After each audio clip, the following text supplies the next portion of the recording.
that works for the people. And the people have to be involved in that discussion. Thank you very much for your answer, Karen Payne. At this point, we're going to go to the final section of our questioning for the 6th Suffolk race, and we are going to ask you for your closing statements. Again, I'd like to say that Kathy Gabriel has not joined us, so we will go in alphabetical order. Mr. Holmes, if you would like to make your closing statement, please. And again, Carrie will be your timekeeper. My name is Russell Holmes, and I'm running for state representative in the district. I'm running because I believe that now is the time to ensure that we elect people who are of and from the district. When I simply say of and from, I say I am a person who graduated from the middle school in the district. I am a person who graduated from the high school in the district. I stayed here and went to college at BU where I got my engineering degree, and even during the summers, I spent some of my summers on the exact same street that I live now in the district. I then went and got my MBA from Northeastern, where I am now practicing financial planning and advice for folks, which is what I've been doing for the last 6 or 7 years. That is important because of the fact that it is time that we have business folks or people who have run their businesses at the State House as well. The decisions that we make at the State House, the ones that are going to drive the jobs of the future, will impact businesses, and it's important to have someone who knows what that impact is, who knows what it means to have to pay the sales tax, even though you've put the tax money with the rest of the money the entire month, who knows what it means to have to pay the corporate tax. I've heard throughout my walks with small businesses in the district the concern around them simply staying in business.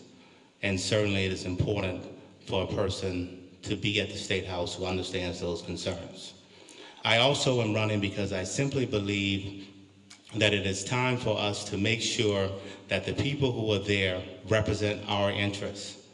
The reason why I think it's important, and give you my background from where I've grown up, is because of the fact that I've been shaped by the district. It's not simply that I've come here. I have my first job in the district, and it lets me know that the decisions that we're making will always impact our youth.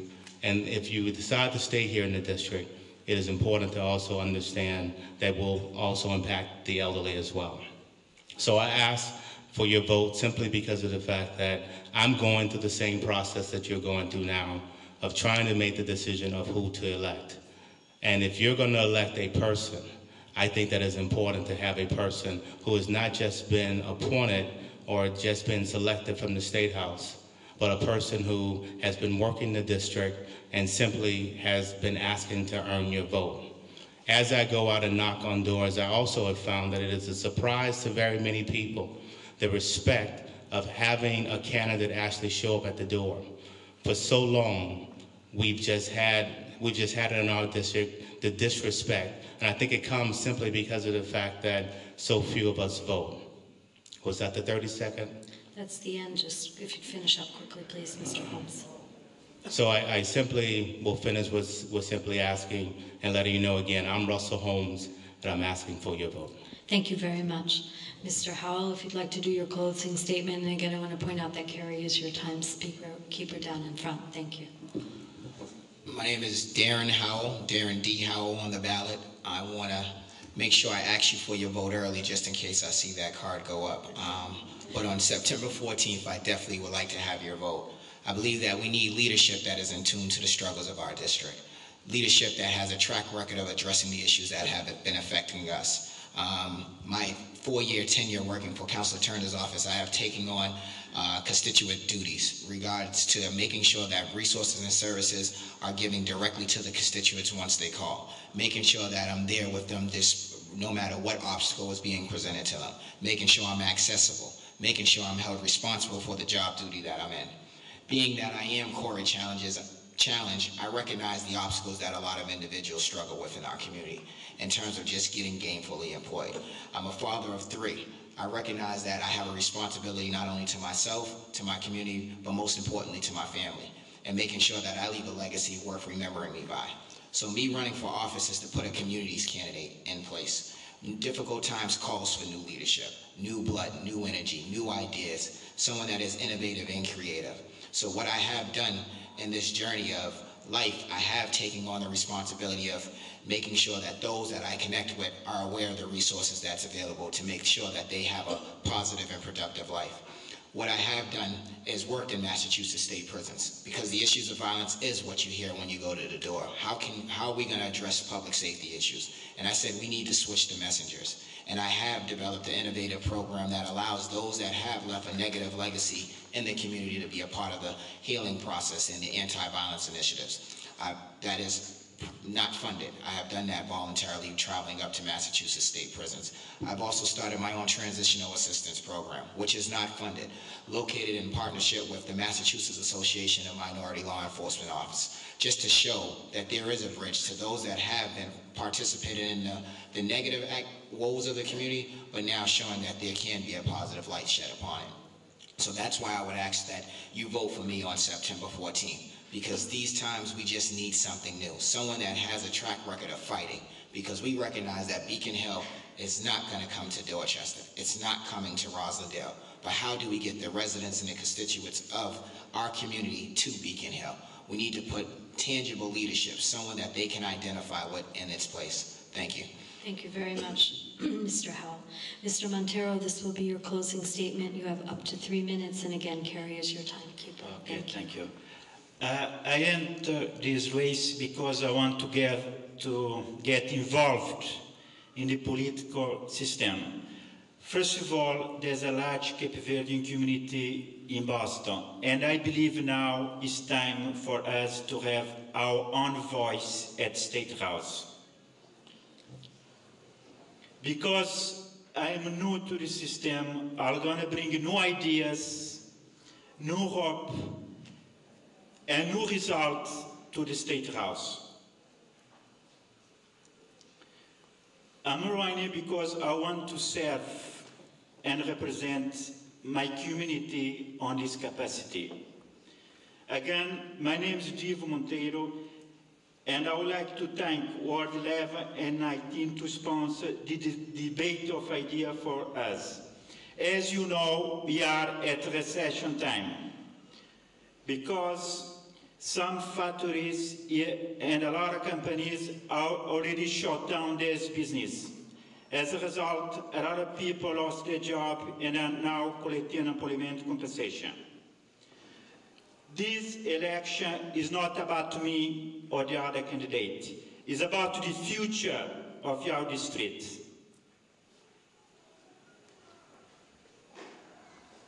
About the future of our district that I love and care. I believe now it's time to turn the economy around. You need to balance the budget, focus on job creation, and put our district residents back to work. Then you need to make a clear choice on this election. And I believe whoever wins this election, then we need to work together as one so we can put our district residents back to work. On Tuesday, September 14, I'm going to ask for your vote. I need your help and your support. Thank you very much for joining us on this conversation, and God bless you. Thank you, Mr. Montero, for your closing statement. Karen Payne, this will be your closing statement. You have up to 3 minutes, and again, Carrie Costello is your timekeeper. Karen Payne. I would like to thank Ward 19 and Ward 11 for this opportunity. And tonight, I ask you for your vote.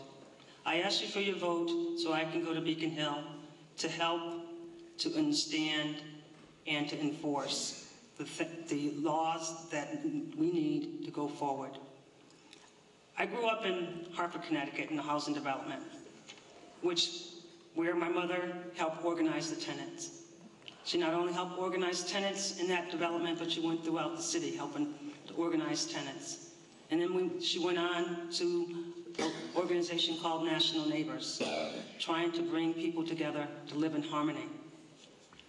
During that time, I followed her, and I learned what community meant. And when I finished school, When I finished high school, I went to radiology training, one of those middle-skilled jobs that I talked about earlier. Then I moved to Massachusetts, and I went to school at Roxbury Community College. I went to Northeastern University, and I also graduated from Lesley College. But during that time, I focused on where I lived. I lived in Mattapan. I lived in Rosendale. For the last 24 years, I've lived in Rosendale. And for that time, I've spent in the community. I was on the Healthy Rosendale board. They had a youth group called the Rosie Reps. We taught them leadership skills. We taught them about anti-violence, anti-drugs, alcohol, tobacco. All 35 of these kids graduated from high school. 90% of them went on to college. It's very, very important that our young people have support and they have programs. I also worked and was a pleasure to be part of the Little League on Roxbury, North Dorchester, right there on Talbot Ave. 300 young people playing Little League. We brought to Boston the National Negro League in that time. I was on the Governor's Commission for high school dropout reentry. Went around the state to try to understand why our young people drop out of high school. What can we do to keep them in high school? What can we do to keep them moving forward in their life and to be positive? Those are the things that I did as someone who moved here, who lives in the neighborhood. And I want to continue to do those things. It's very important. Last Monday, I went to the commencement, the summer program commencement. 180 young people graduated from high school, from summer school, who never, ever thought that they would do it. But they did it because they had support.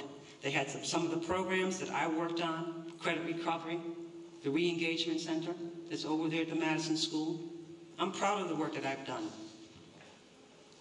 And tonight, I ask you for your vote. Thank you very much. Thank you very much.